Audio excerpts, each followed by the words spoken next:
이 시간 하나님께서 저희에게 주신 말씀은 갈라디아서 5장 24절에서 26절까지입니다. 저의 성경책으로는 신약성경 308페이지입니다. 물론 스마트 주보에도 올려놨습니다. 신약성경 308페이지 갈라디아서 5장 24절, 25절, 26절 다 함께 봉독하십니다. 시작. 그리스도 예수의 사람들은 수치와 함께 그 정욕과 탐심을 십자가에 못 박았느니라. 만일 우리가 성령으로 살면 또한 성령으로 행할지니 헛된 영광을 구하여 서로 의롭게 하거나 서로 부귀하지 말지니라. 아멘.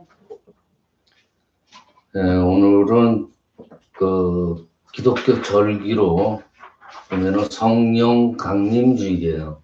오순절이죠. 네, 성령 강림주일.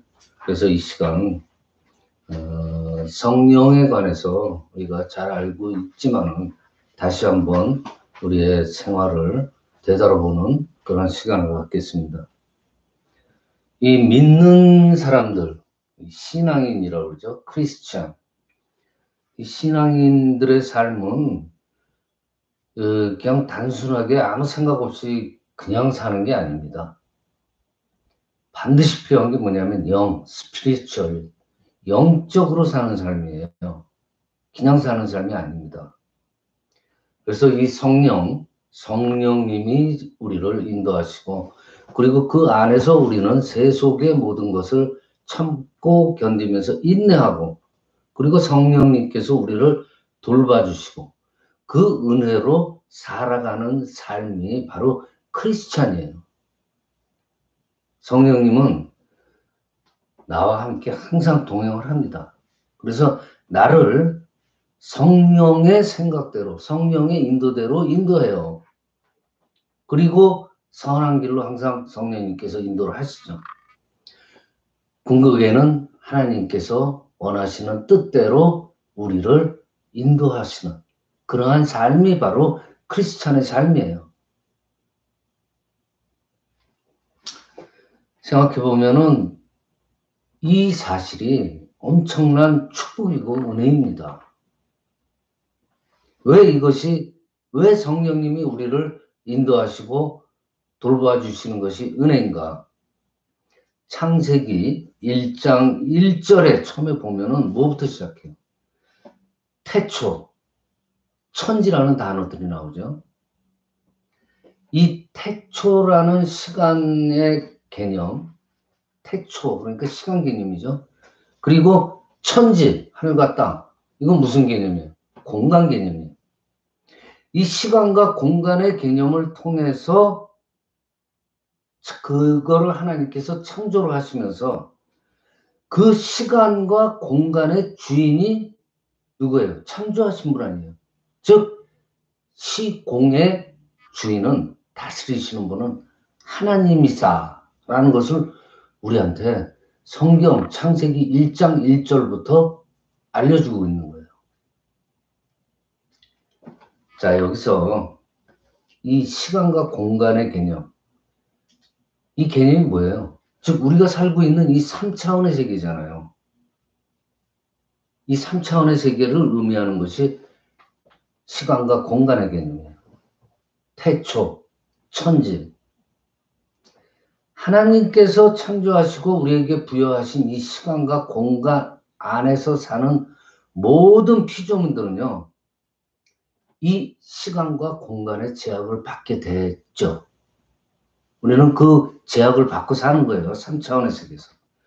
그래서 우리 인간은 이 시간과 공간을 뛰어넘을 수 없는 불완전하고 제한된 존재예요. 분명히 아셔야 돼요. 이 현재의 3차원의 세계를 초월하는 존재, 그 3차원, 그 이상의 4차원이 됐던 12차원이 됐던 120차원이 됐던 이 차원을 초월하게 되면은 그 3차원 이상의 세계에서 존재를 할 수 있다는 얘기죠. 자, 이 성령의 세계, 이 영의 세계라는 것은 현재 우리 육체는 현재 3차원에 두고 우리의 영은 그것을 뛰어넘는 더 높은 차원의 세계를 바로 영적 세계라고 합니다. 그래서 내가 서두에 말씀드리는 거예요. 그냥 단순하게 아무렇게나 사는 게 크리스찬의 삶이 아니라는 거예요. 자, 더 높은 차원의 3차원의 세계보다 더 높은 차원의 세계를 영적 세계라고 합니다. 근데 우리는 어떻게 됐어요? 아담이 죄를 짐으로 인해서, 즉 범죄함으로 인해서 사실은 이 3차원에서도 갈 수 있는 그 영적 세계에 뭔가가 들어오게 됐어요. 죄의 결과로 뭔가가 이 3차원의 영적 세계에 들어왔는데 그것이 바로 뭐냐면 죽음이라는 거예요.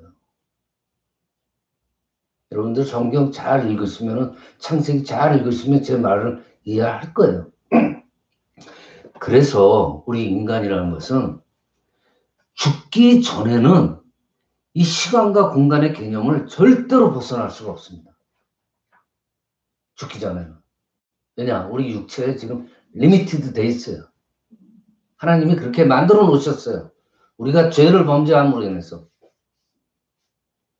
모든 피조물들, 이 지구상에 있는 모든 피조물들, 그 피조물들의 대표가 누구예요? 하나님께서 우리 보고 모든 생물들을 다스리라고 그랬어요. 이 대표적인 피조물들의 대표인 인간이 범죄를 함으로써 덩달아서 어떻게 됐어요? 다른 피조물들도 이 현재 3차원의 세상에서 죽음이라는 것을 맞이해야 되는 그런 신세로 전락하게 되어버린 거예요. 로마서 8장 22절에 뭐라 그러셨냐면 피조물들이 다 이제까지 함께 탄식하며 함께 고통하는 것을 우리가 안 하니 그랬어요. 우리 인간만 리미티드된 게 아니고 모든 피조물들이 다 그렇게 제한을 받게 돼버린 거예요. 바로 그 말이 뭐냐면은 죽음이라는 이 한계, 피조물의 세계로 들어오게 돼서 모든 피조물들은 죽음을 통하지 않고는 이 3차원에서 벗어날 수가 없는 거예요. 그렇잖아요. 우리가 장례식장에 가면은 다들 말씀하시잖아요. 이제 하나님 나라로 가셨다고. 죽음 이후에 우리는 그 차원이 어느 차원인지 모르지만, 몇 차원인지 모르지만, 과학적으로. 하여튼 이 3차원을 떠나서 그 위에 차원으로 가신다는 거예요.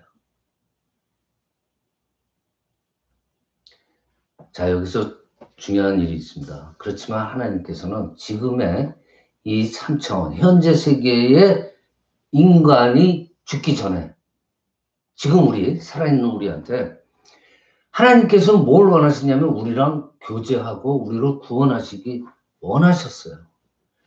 그래서 그의 영을 보내서 우리 인간들과 교통할 수 있게 하셨어요. 하나님을 보기 원하는 우리 인간들한테 누구를 보내셨어요?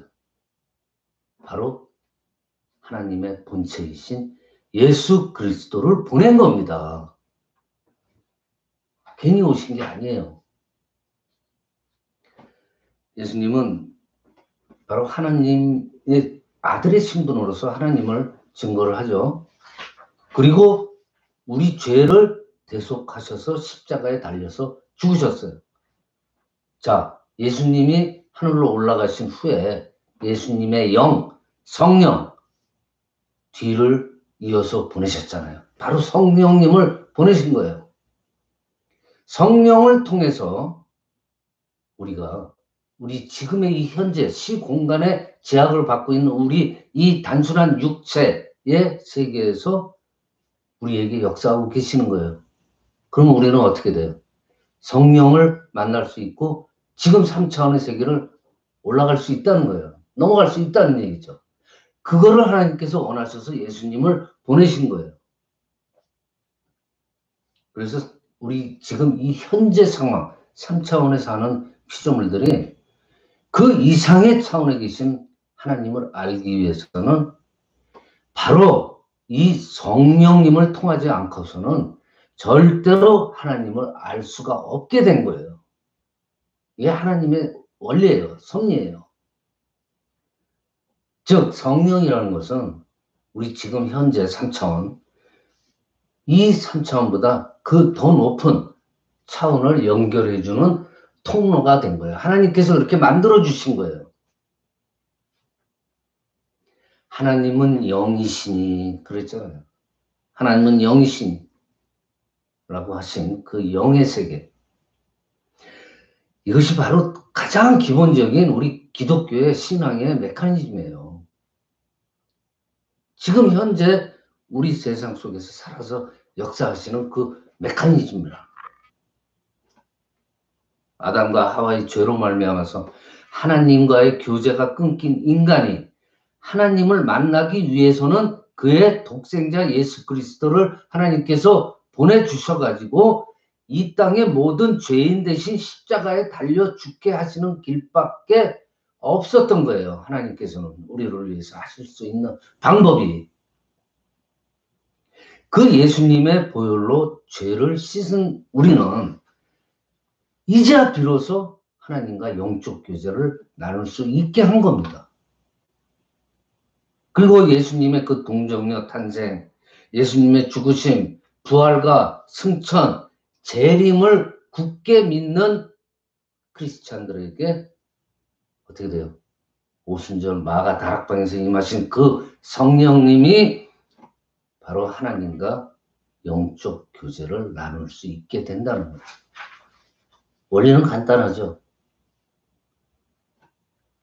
요한복음 17장 3절에 보면은 영생이라는 것은 곧 유일하신 참 하나님과 그의 보내신 자 예수 그리스도를 아는 것이라 했어요. 성령의 생활로 이어지는 이 영원한 생명의 생활이라는 것은 그리스도를 아는 것이라고 그랬어요. 그리스도를 모르면은 영생은 없는 거예요. 하나님께서 그 길을 만들어 주셨어요. 성령님을 보내서 그리스도를 알라고. 근데도 모르면은 그 다음은 할 수 없어요. 그건 자기 선택이에요. 성령으로 충만한 사람들은, 제가 말하는 이 성령이라는 거, 우리 기독교의 수많은 선배 목사님들이 한국교회에서 잘못한 것 중에 하나가 이 성령은 뭐 특별한 걸로 뭐 눈 뒤집어지고 뒤로 까무러치고 이런 거를 그 개념을 심어놨어요. 초기 기독교. 그래서 이 성령이라는 것을 상당히 어렵게 생각하는 한국교회 기독교인들이 너무나 많다는 거예요. 이게 너무나 안타까운 현실입니다. 성령이라는 건 그런 게 아닙니다. 성령으로 내 마음속이 충만해지면요, 이 영생의 맛을 알게 돼요. 그래서 아까 말씀드린 이 타임 앤 스페이스, 시간과 공간의 주인이 만드신 하나님이라는 것을 저절로 알게 돼요. 그래서 뭐라 그래요? 주신 분도 하나님이요, 거두시는 분도 하나님이라. 그 말이 저절로 나오게 돼 있는 거예요. 자, 성령님이라는 것은 나를 어떻게 해요? 나로 하여금 저절로 의롭게 만들잖아요. 그리고 성결하게 만들어요. 그래서 하나님의 자녀로 성령의 사람으로 살아가게 만드는 거예요. 그때 나는 어떻게 돼요? 나 자신의 그 본성, 나 자신의 그 의지, 나 자신의 생각, 이 3차원적인 생각, 이 뜻을 포기를 하게 돼요. 성령이 들어오죠. 그래서 성령의 생각에 이끌려 가면서 생활하게 된다는 거죠. 저절로.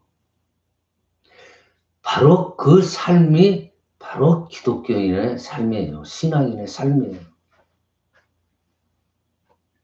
그런데 먼저 우리가 명심해야 될 일이 있습니다. 우리가 먼저 할 일이 있어요. 그것은 하나님으로부터 우리가 인정을 받아야 돼요. 그 인정받는 삶이라는 것은 내가 진정으로 주 안에 있느냐 이거예요. 그게 전제가 되죠. 내가 정말 주 안에서 의로워지는 삶을 살려고 노력하고 있나? 내가 의로워진다는 건요, 어려운 게 아니에요. 하나님의 의, 하나님의 은혜, 하나님의 자비로 죄로부터 용서를 받고 구원받았다 하는 확신을 가지는 것이 바로 내가 의로워지는 거예요. 어려운 거 아닙니다. 즉, 제일 중요한 게 신앙생활에서는 무엇보다도 내가 구원받았다는 그 구원의 확신이 중요하다는 거예요. 즉, 나 자신의 마음이 신앙이 더 제일 우선적으로 전제가 돼야 된다는 거죠. 그 다음에 전도가 있는 거고 복음이 있는 거예요. 그러면 내가 어떻게 해서 주 안에서 의로워질까? 흔히 얘기하는 뭐 금식하고 금욕하고 뭐 절제를 하고 절식하고 뭐 수도원 같은데 기도원 같은데 들어가서 살아야 돼. 만약에 그렇게 노력하는 사람들 모두가 그런 조건들로 인해서 정말 주 안에서 의로워질 수 있다면은요, 지금 기도원이나 수도원에서 도닦는 분들 모두 다 주 안에서 하나님께서 인정받는 의로운 사람들이 돼야 돼요. 그렇지만은 우리가 보면은 그렇지 않잖아요. 단순히 금식한다고, 금욕한다고 그래서 의로워지는 게 아닙니다. 옛날부터 보면은 이 신앙 안에서 기도하고, 기도원 들어가고, 수도 생활하고, 금욕하고, 고행하는 일들이 많이 있었어요. 바리새인들 보세요. 율법을 철저하게 지키잖아요. 그러면은 구원받는 줄 알아요. 일주일에 이틀씩 금식하고, 하루 3번씩 기도하고, 안식일 되면은 뭐 아주 그냥 숨이 콱콱 막힐 정도로 안식일을 정통적으로 지키려고 노력해요. 사람들은 그렇게 해서 무엇인가 신앙의 어떤 목적을 이루려고 노력을 해왔어요. 그런데 내가 신앙 안에서 의로워진다는 것은 내가 그렇게 내가 하는 일이 아니에요. 오직 하나님께서 하는 일이에요. 내가 내 의지대로 이 짧은 생각에서 흉내낸다고 해서 내가 의로워지는 게 아닙니다. 내 마음대로 되는 게. 하나님께서 하시는 일이에요. 그러니까 하나님의 뜻을 알아야 된다는 얘기예요. 성령님께서 하시는 일이죠. 성령님이 나를 변화시키고 나를 저절로 의롭게 하시고 나를 깨끗하게 하시고 성령님께서 나를 알아서 구원했어요. 내가 아무리 내 생각대로 절제하고 금욕하고 채식하고 뭐 율법 철저하게 철저하게 지킨다고 해서 되는 게 아닙니다. 여러분들 마틴 루터 아시잖아요. 마틴 루터가 종교개혁 시작한 제일 처음 생각이 뭐예요? 수도원에 들어갔다가 수도원 그 금욕 생활, 율법 생활, 그 생활을 하다가 깨달은 게 하나 있는 거예요. 그게 뭐라? 이 구원이라는 것은 인간의 행위로 구원받는 것이 아니고 오직 믿음으로 구원받는 사실을 깨달은 거예요. 이것이 기독교의 복음이 아니구나. 기독교의 복음이라는 건 이렇게 산속에서 그냥 수도하고 명상하고 금욕하는 것이 아니다 하고 나와버린 거예요. 그러고서 인류 역사상 최대의 사건을 벌이는 겁니다. 사람이 의로워지고 거룩해지고 성결해지는 것은 이렇게 단순하게 우리 생각대로 흉내낸다고 하나님께서 우리에게 성령으로 임하시는 게 아닙니다. 진정으로 내 마음속에 그리스도를 믿고 그 보혈을 은혜를 생각하면서 성령님을 믿고 인도대로 따라하는 그 신앙의 삶, 이것이 바로 그리스도인의 삶이라는 거예요. 자, 이렇게 흉내를 낸다고 해서 우리가 의로워지거나 구원받는 게 아니다. 그러면 우리가 어떻게 해야 됩니까?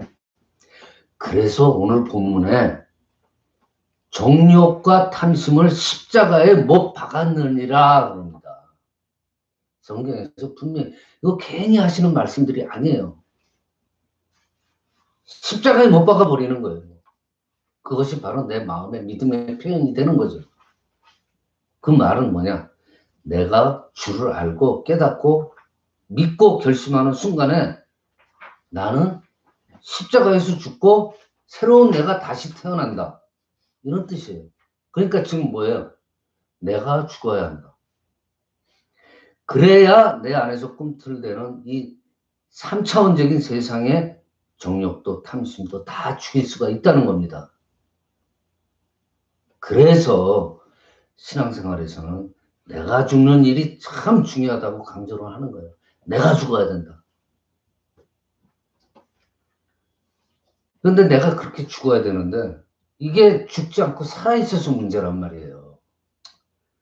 그러니까 이 내가 살아있다면 순종의 삶을 살 수가 없잖아요. 조금만 그냥 자존심 건드려도 꿈틀거려가지고 발버둥 치잖아요. 욕망을 이기지를 못해요. 그래서 결국은 어떻게 돼요? 믿음은 있으나 이 죽지 않은 나 때문에 신앙의 길에서 자기도 모르게 점점점 서서히 이탈하게 되고 그러다 보면 이웃들을 원망하게 되고 이웃과 불화를 일으키게 되고 그렇게 되는 거예요. 자기도 모르는 사이에 이렇게 되는 거예요. 내가 지금 내 멋대로 내 생각대로 내가 좋은 대로 살아간다는 거 이것은 다시 거기서 스톱하고 생각을 다시 해야 돼요. 왜냐? 내 생각대로 살고 있다는 것은 내가 순종의 삶을 살고 있다는 게 아니란 말이에요. 내가 성령이 안내하시는 그 궤도, 그 길에서 이탈된 삶을 살아보고 있지 않나 하고 우리가 순간순간 정말 여러 번 살아가면서 스탑을 걸고 생각을 해봐야 되는 거예요. 자신을 한번 측정해 보세요. 지금 나의 삶에 주님께서 얼마나 내 삶에 얼마큼 차지하고 계신가. 그리고 지금 내가 하는 생각, 마음 이런 것들이 주님의 뜻과 얼마나 합치하고 있나. 그리고 나는 그 주님을 얼마나 나타내려고 노력하고 있는가. 여러분들 사도 바울 아시잖아요. 그 사도 바울 그분의 전 생애를 통해서 그렇게 하나님을 나타내려고 노력했죠. 그래서 사도 바울께서 뭐라고 고백합니까? 내가 사나 죽으나 주의 것. 내가 살거나 죽거나 나는 주님의 것이다 라고 고백합니다. 바로 그것이 성령이 이끄는 삶이라는 거예요. 사도 바울의 신앙의 뿌리가 그만큼 크고 강하기 때문입니다. 그러니까 사도 바울이 하나님을 전폭적으로 신뢰하는 그러한 믿음이 있었고 그 믿음의 뿌리가 그렇게 깊었던 거예요. 여러분들 신앙인들 보면은요. 신앙인들의 삶에는 무엇보다도 뿌리가 깊고 튼튼해야 돼요. 이 신앙의 뿌리라는 건 뭐예요? 기독교의 기본 교리. 신학적으로 알지 못해도 이 단어들만 항상 마음에 새기면 돼요. 그게 뭐냐? 십자가. 그리고 부활하셨잖아요. 증거가 있잖아요. 그리고 재림하신다고 그러잖아요. 그리고 우리가 심판받는다고 그랬죠? 그리고 영원한 천국이 있다고 그랬어요. 이 5가지만 우리 마음에 분명히 믿고 있으면요. 성령님께서 우리가 함께 하시는 거예요. 식물 신앙이 되면 안 돼요. 잔뿌리가 많은 가벼운 잡초들의 신앙이 되면 안 돼요. 이 성경에 또 말씀들을 너무 이 시대에 난무하기 때문에 이 신앙의 뿌리가 하나로 깊이 뻗질 않고 잔뿌리들이 막 나와요.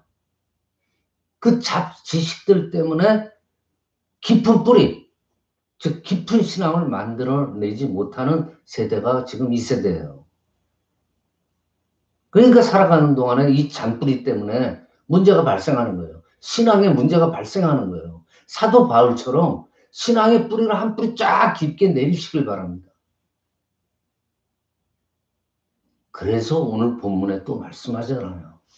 그리스도 예수의 사람들은 육체와 함께 그 정욕과 탄식을 십자가에 못 박았느니라. 만일 우리가 성령으로 살면 또한 성령으로 행할지니라 그랬어요. 오늘 본문에.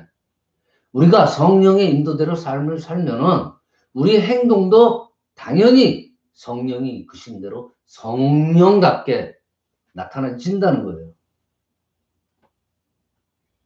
신앙인의 삶이라는 거는 사도 바울처럼 주님 안에서 죽고 그리고 내가 주님 안에서 다시 태어난다는 거예요. 즉 내가 죽는다는 건 뭐예요?